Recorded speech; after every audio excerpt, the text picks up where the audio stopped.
Let us see an example of how to calculate the induced voltage in a DC machine armature.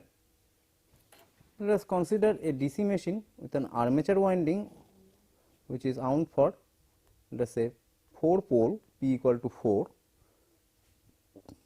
and the total number of armature conductors Z equal to, let us say, 1000.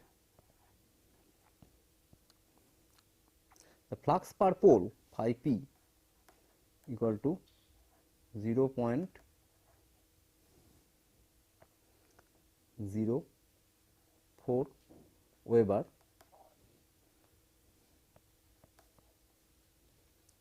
and the machine is rotating at a speed n equal to 500 rpm. So, what will be the induced voltage? This is a simple application of the formula EB equal to phi P Z n by 60 into P by A.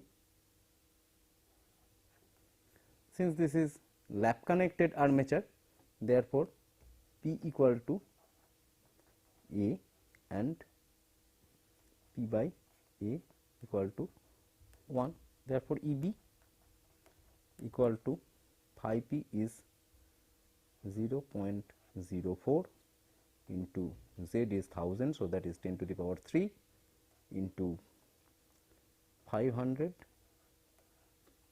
divided by 60, that is equal to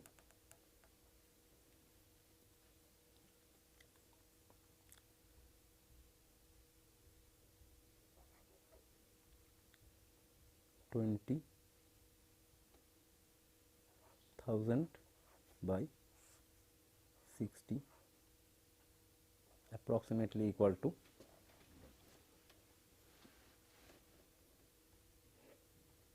330 volts.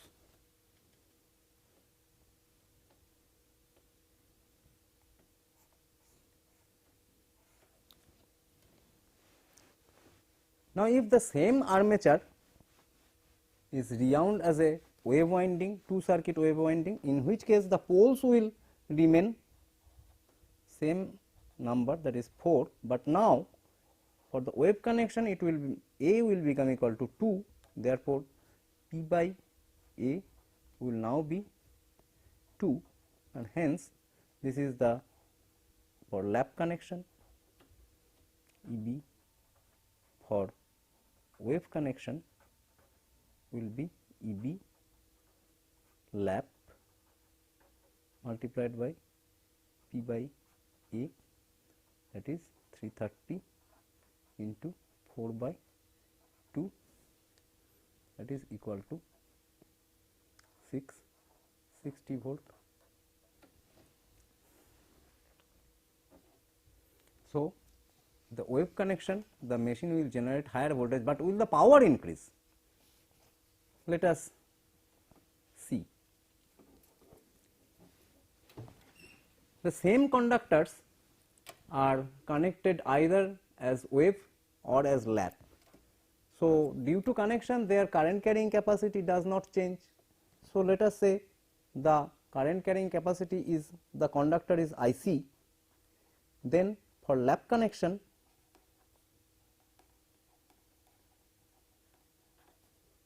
armature current IA, maximum armature current IA will be A into IC, that is 4 IC, whereas for wave winding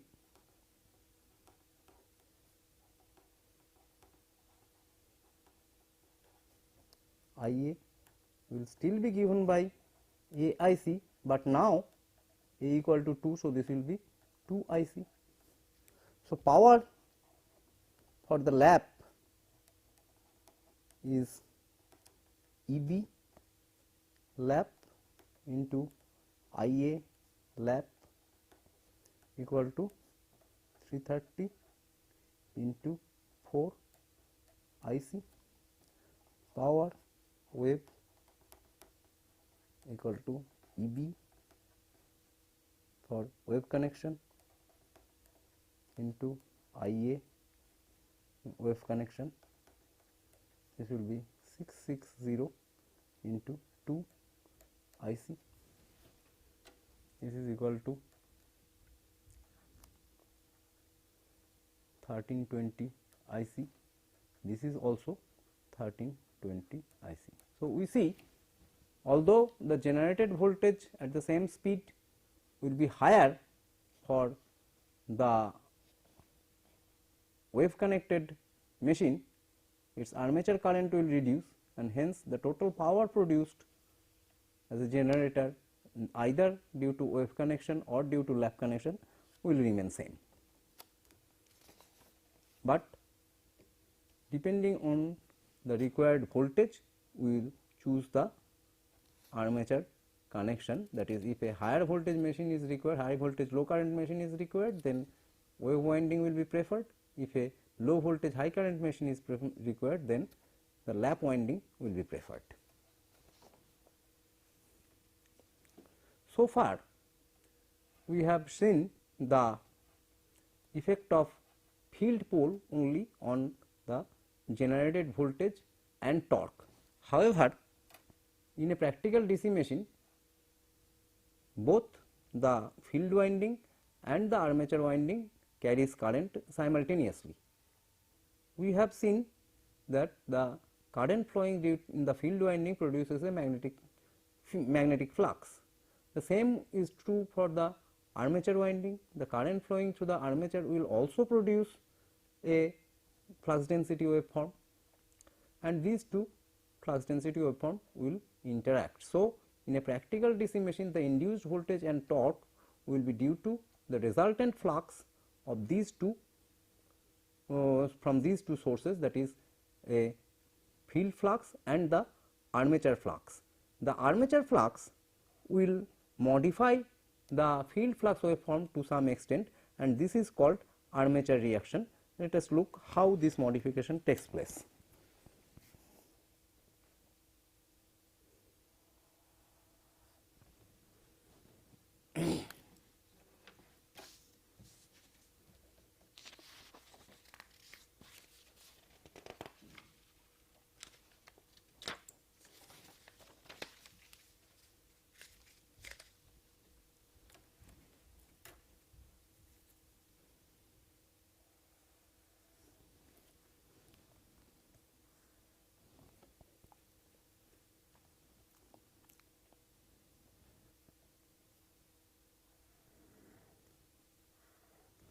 So, again let us consider the developed diagram.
This is north pole, this is the south pole.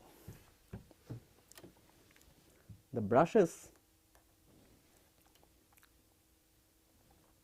are at these positions.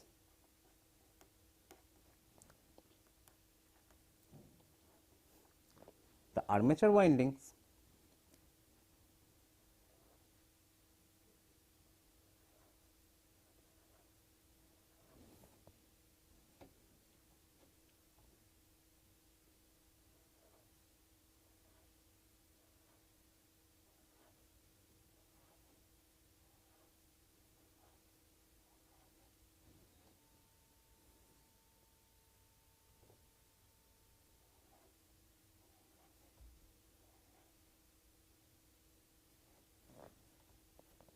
are moving in this direction, and let us say this machine is working as a generator, in which case we have seen the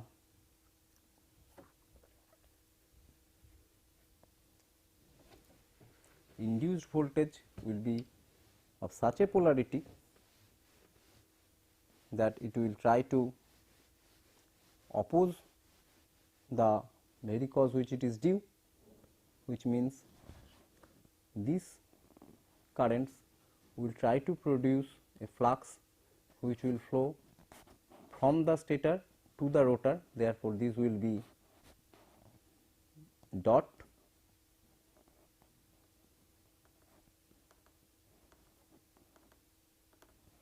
whereas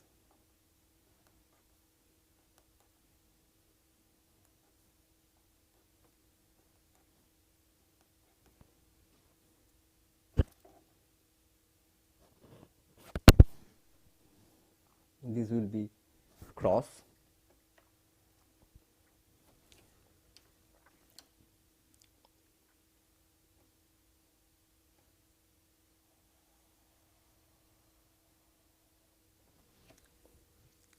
The field flux density waveform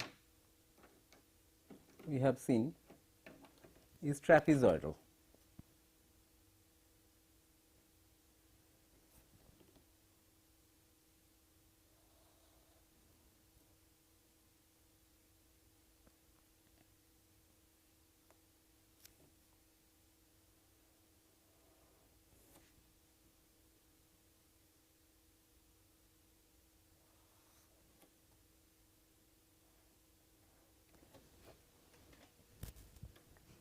What about the flux density waveform produced by the armature current?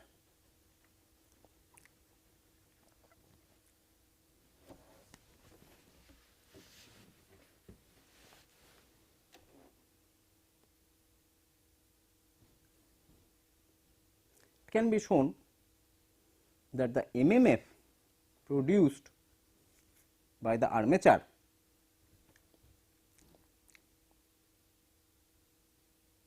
will be of triangular, this is field flux density waveform.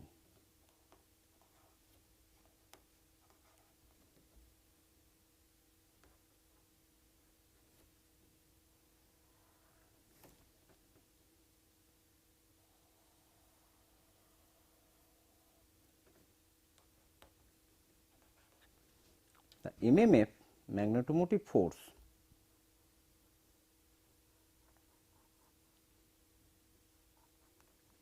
which is given in a closed path by the current enclosed, will be of triangular waveform with its peaks coinciding with the brush axis.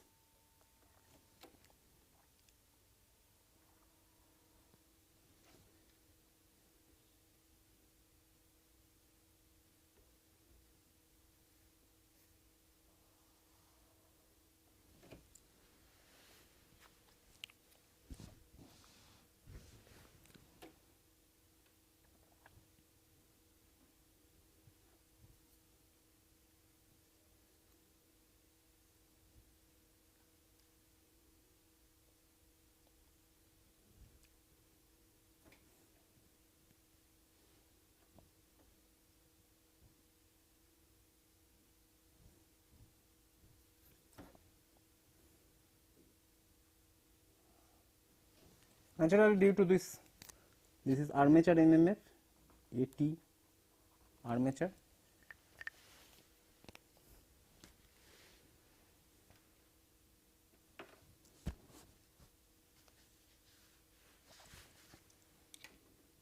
Due to this armature MMF, there will be a flux which will positive direction, which is from stator to the rotor. This flux will have a zero crossing at the pole centers and will have a expected to have a maximum value at the interpolar region, but at the interpolar region the air gap is very large, and hence there will be a dip in the interpolar region, and the flux density waveform will actually look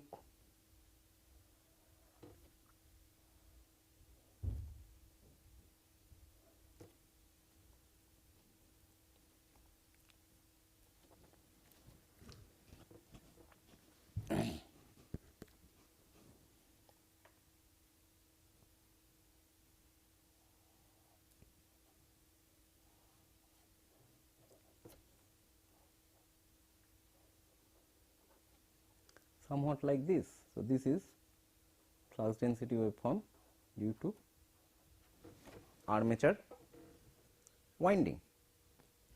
So, the resultant flux density waveform will be distorted. There will be two prominent effects. First of all, there will be reduction in the flux density waveform on this side of the pole shoe, and there will be an increase, corresponding increase on the other side. As well as the flux density at the position of the brushes will no longer remain 0, but it will shift by some angle. The resultant flux density waveform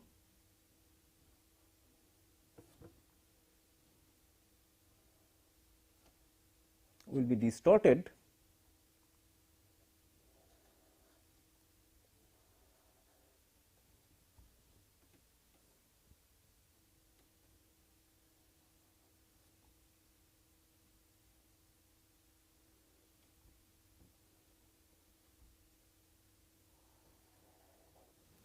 and will be given by this red line.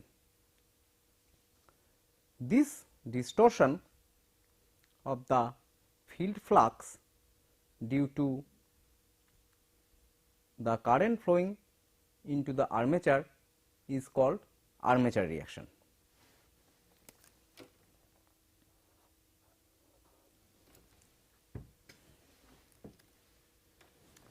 Now, what is the effect of, let us see what is the effect of armature reaction in the,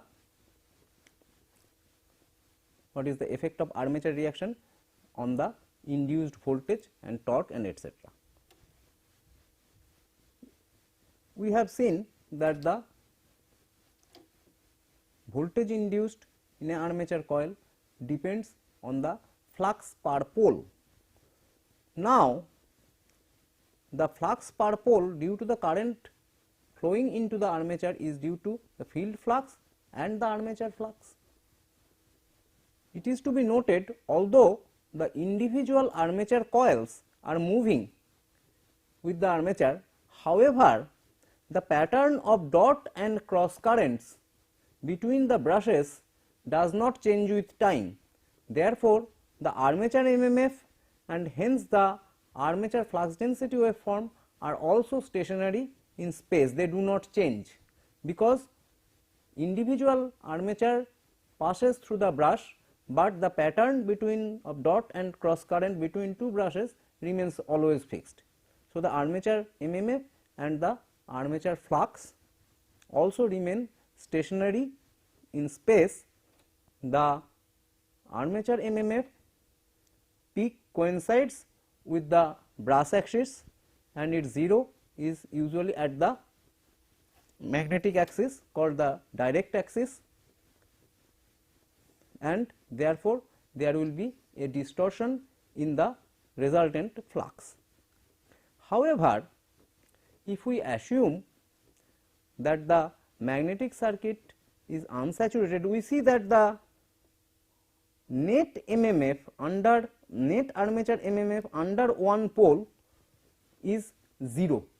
That is, the negative MMF at this edge cancels the positive MMF at this edge, and hence if the field circuit is linear, that is flux density is proportional, flux is proportional to the MMF, then there will be no change in the net flux per pole, hence the induced voltage will not change.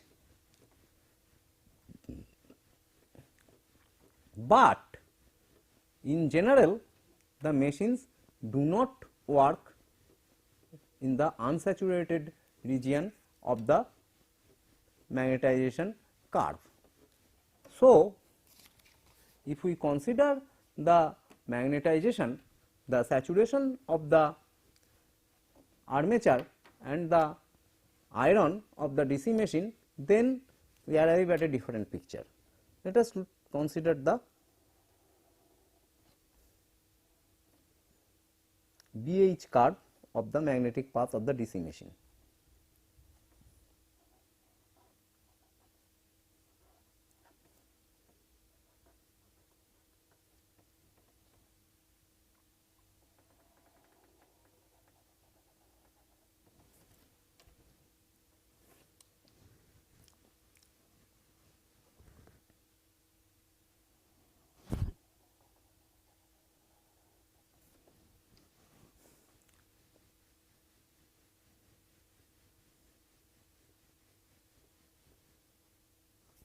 Normally, for proper utilization of the iron material,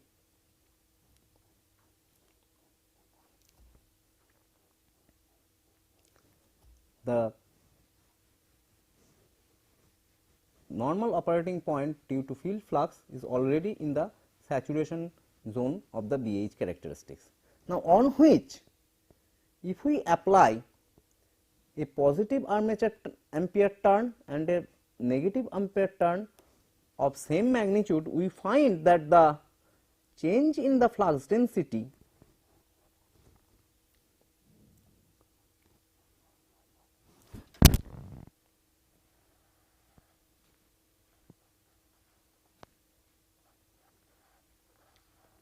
are not same. That is, increase in the flux density due to increase in the ampere turns is less than the decrease. Therefore, what will happen due to same peak armature ampere turns, which is negative on this edge and positive on this edge, will not result in same amount of increase and decrease in the flux density waveform. That means the while on this edge the flux density will reduce by substantial amount, which is almost proportional to the AT. On the other edge, the increase will not be as much. So, the decrease will be more than the increase.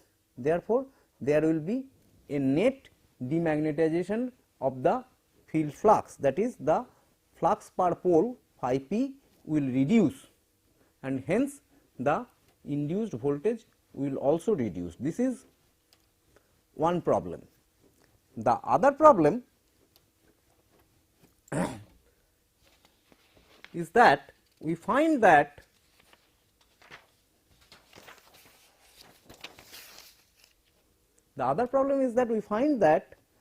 the position of zero crossing of the resultant field waveform, field flux waveform, is different from that of the zero crossing position of the field flux alone. The brushes are usually placed at the zero crossing of the field flux, but because of armature reaction, the resultant flux density at the position of the brushes is no longer 0.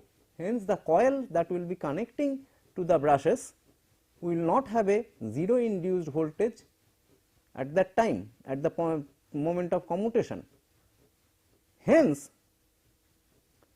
during commutation, when we have seen that the coils are shorted, the induced voltage will not be 0 and there will be circulating current and associated problems. This is one disadvantage of armature reaction.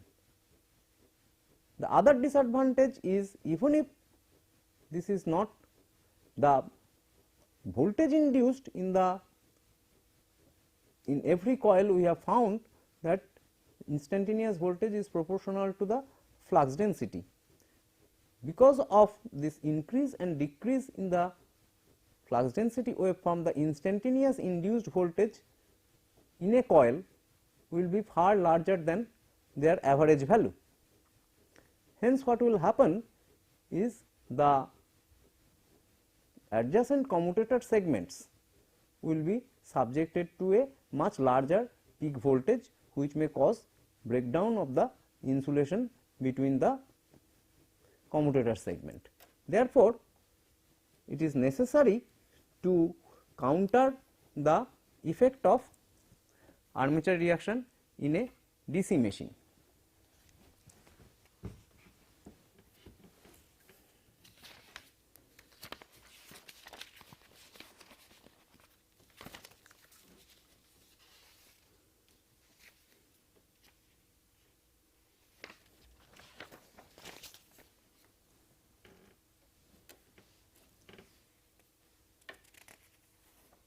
So, for that we need to find out what is the peak of the armature ampere turns. We know there are total Z number of conductors.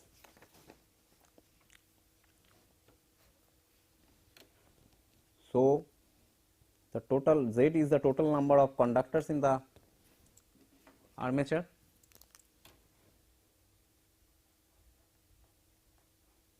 The total number of turns is Z by 2,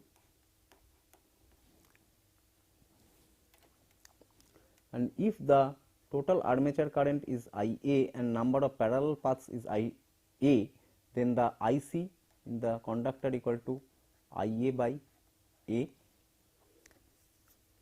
So, the armature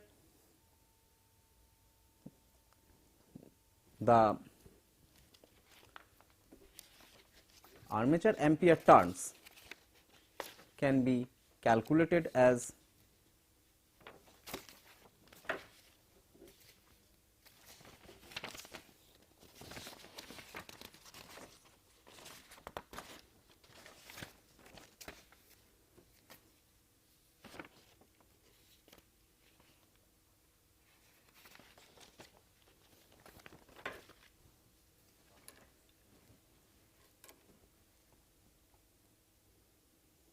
Z IC and per pole is divided by P. So, this is the armature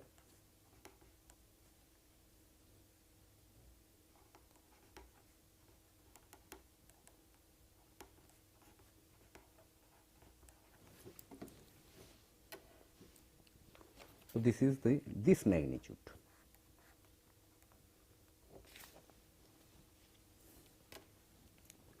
That is Z I A by 2 A P to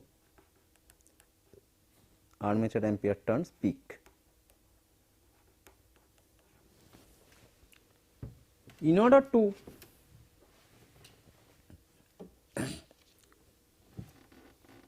negate the effect of armature reaction, this ampere turns needs to be compensated. This can be done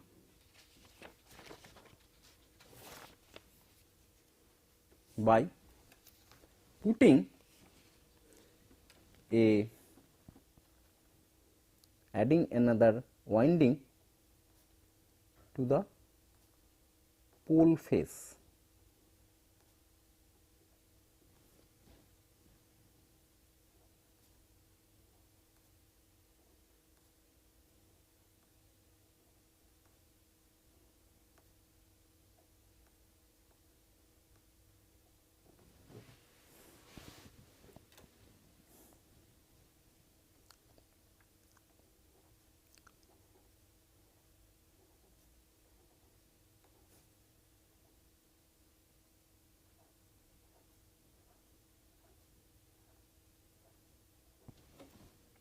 and then exciting this winding in series with the armature, so that the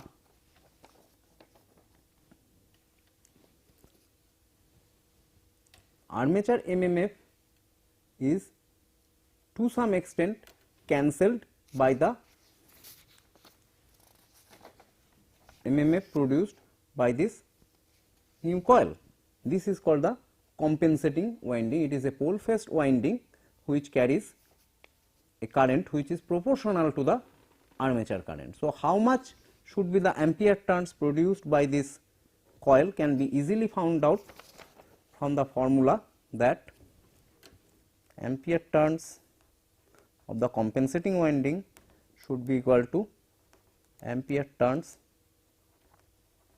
of the peak of the armature into pole arc by pole pitch.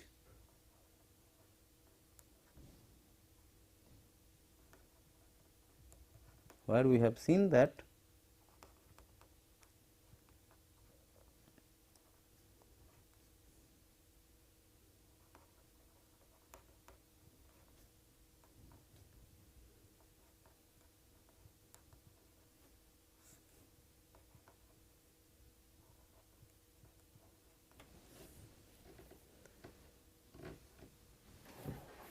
obviously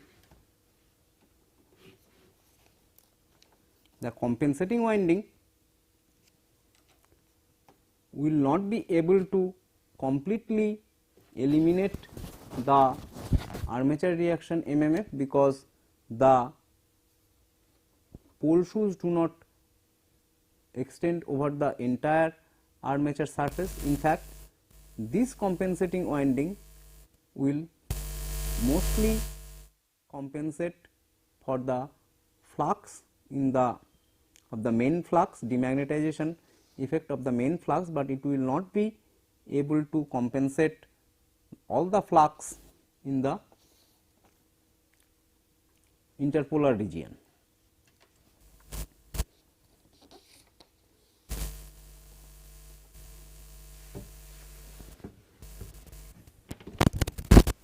For that, a separate arrangement needs to be used. So, the arrangement along with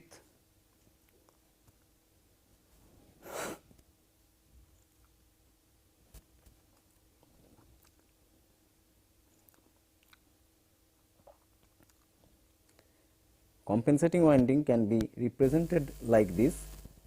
Let us say this is the DC machine, these are the brushes. The compensating winding are to be connected in series with the brush.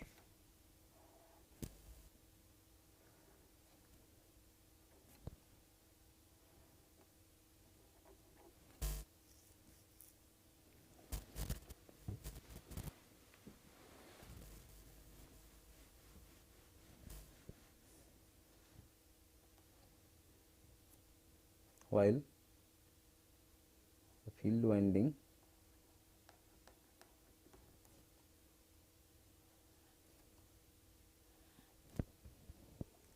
so compensating winding is placed on what is called the quadrature or the interpolar axis, Q axis of the DC machine, while the main flux is on the D axis.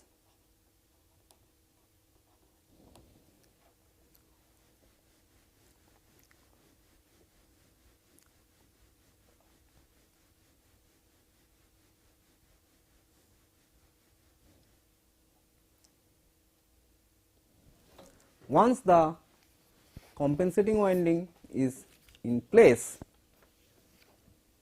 it will cancel the armature, mostly the armature MMF flux in the directly under the pole, but it will not compensate completely the MMF at the interpolar region. Therefore,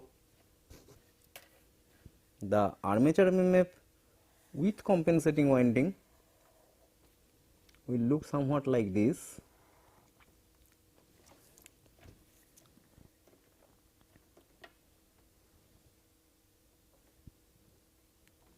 This was the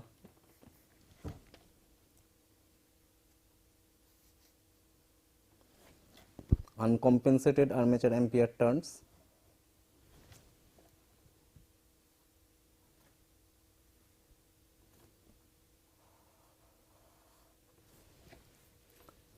If this is the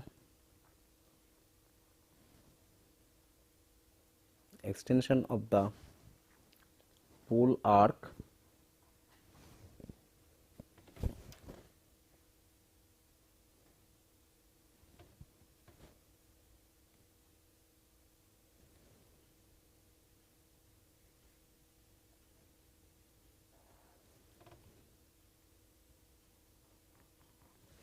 then ampere turns in this region gets compensated, but not outside this region.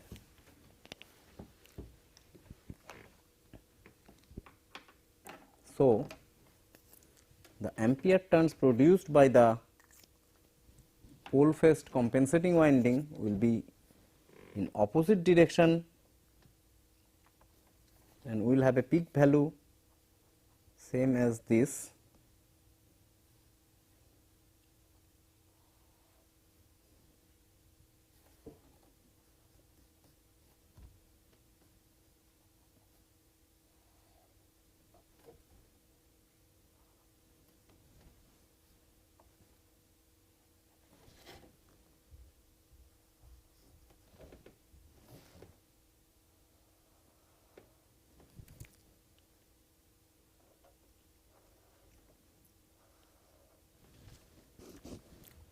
If this magnitude is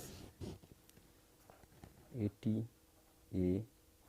peak, then the ampere turns produced by the compensating winding will be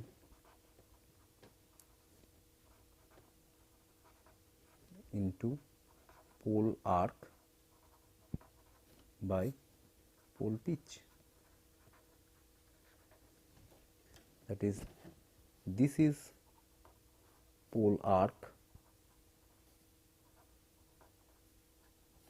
and this is pole pitch.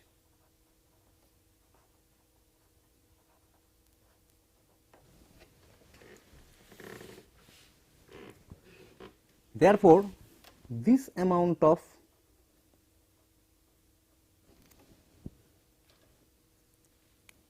armature MMF at the interpolar region will still remain uncompensated, and hence the flux density waveform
shows the flux density waveform due to the field flux,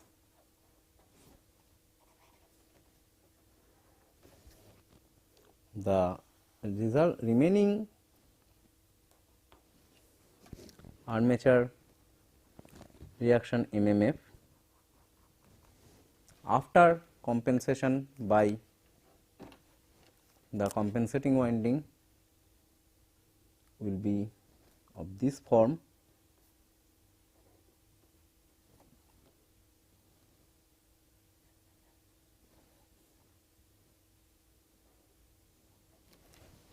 Hence, there will be small armature MMF flux produced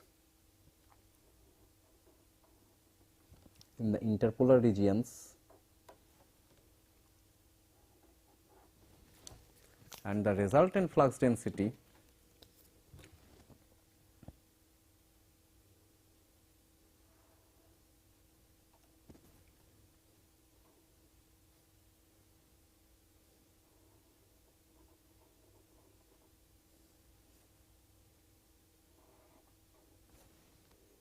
will still show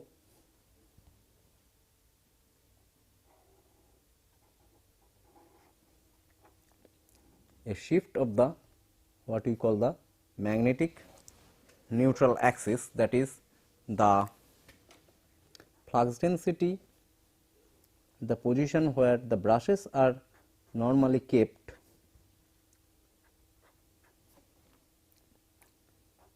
will not be 0. This will give rise to some problem in commutation, which we will discuss in more detail in the next class, and we will see how to use interpoles to cancel this remaining ampere turns at the interpolar axis. Before we end this discussion, let us look at a practice which is sometimes followed in a DC machine. We have seen that due to armature reaction, the magnetic neutral axis shifts. Accordingly, sometimes a shift is applied to the brushes. That is, if we look at the DC machine cross section schematically,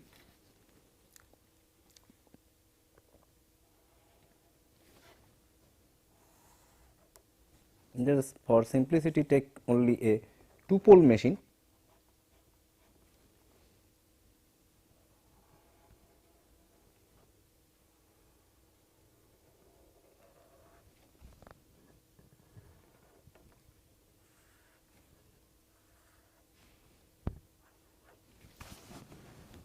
Originally,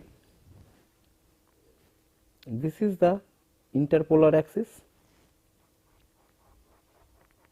and brushes are supposed to be in this position. However, if there is a brush shift of beta given, then the actual brush position will be this.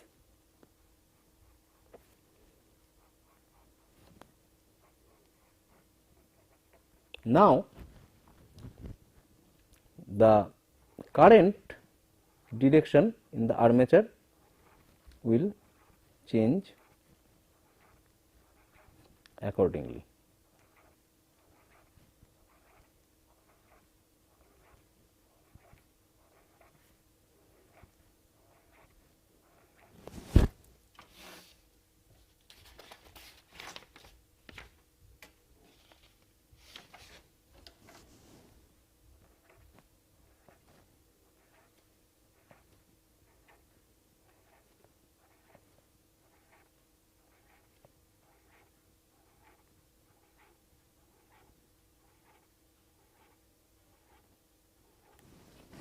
These currents will be all dot,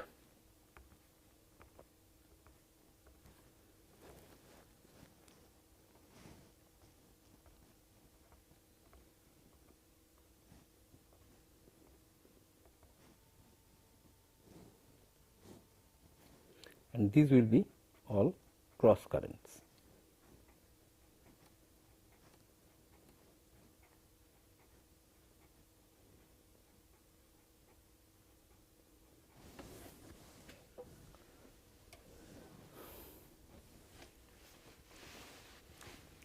So, we see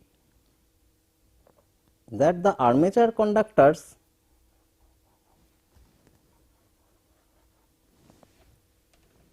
these are all cross currents, these are all dot currents. the field flux is in this direction. However, the flux produced by the armature conductors in this angle beta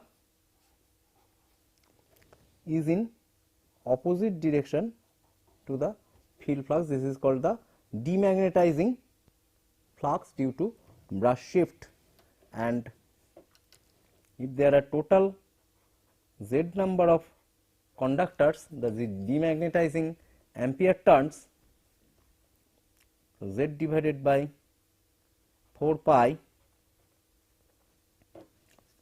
into 2 beta IC, that is the demagnetizing AT demagnetizing. So, due to brush shift there will be a demagnetizing ampere turns, that is the total ampere turns. This is the AT demagnetizing, and this is the what is called the cross magnetizing ampere turns.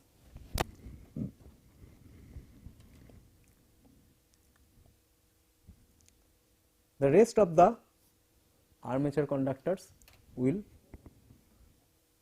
contribute to the cross magnetizing, that is the ampere turns that produces a flux aligned to the quadrature axis, while the demagnetizing ampere turns are ampere turns that produces flux which are aligned to the direct axis, that is in the field axis, and are in opposite, produces a flux that are in opposite direction to the field flux. Therefore, if a brush shift is applied, then it is necessary that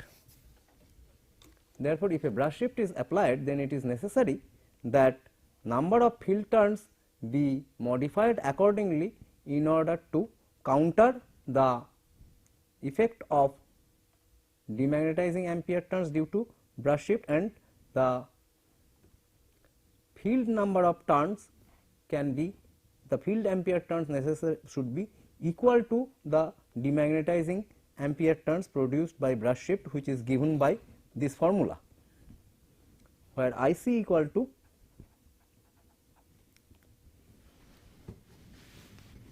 IA by ampere, the number of parallel paths. So, in summary we can say that due to armature reaction, the armature reaction is due to the current flowing into the armature winding. The current flowing in the armature winding produces a armature ampere MMF waveform which is triangular in nature. The peak of the triangular waveform is at the quadrature axis, while the zero crossing of the ampere turns produced by the armature is in the direct axis, that is directly under the pole. Due to this armature reaction MMF, although the actual armature conductors rotate in space, the armature MMF is stationary because the conduction pattern of current between two brushes does not change with time. Therefore, the armature MMF waveform and hence the field produced by the flux density waveform produced by the armature current remains stationary in space. Now, the effect of this armature MMF is that it produces a flux density waveform which has zero crossing under the poles, but its peaks are at the interpolar region. But since the interpolar region has larger reluctance, the peak usually occurs somewhat before that, and hence it tends to strengthen the flux density or increase the flux density at one end of the pole shoe while reducing it on the other end. please note that the end at which the flux density waveform will be increased or reduced will depend on whether the machine is working as a motor or as a generator, and they will be in the opposite direction in motoring and generating mode.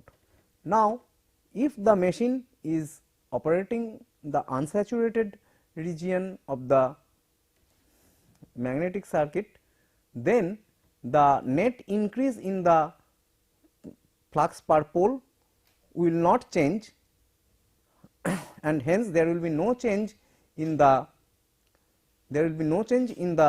induced EMF. However, most practical machines are not operated in the unsaturated region of the magnetic circuit. Because of saturation, the decrease in the field flux density will be more than its increase, and hence there will be a net decrease in the flux per pole, and due to armature reaction the induced EMF will reduce. Not only this, we have seen that due to armature reaction there will be flux density at the interpolar region, while the flux density due to the field flux alone is 0 at the interpolar axis, and hence the flux density at the geometric neutral axis where the brushes are placed will not be 0. This will create problem during commutation. Hence, it is necessary to compensate for the armature reaction flux produced by the armature current. This is normally done by using a compensating winding.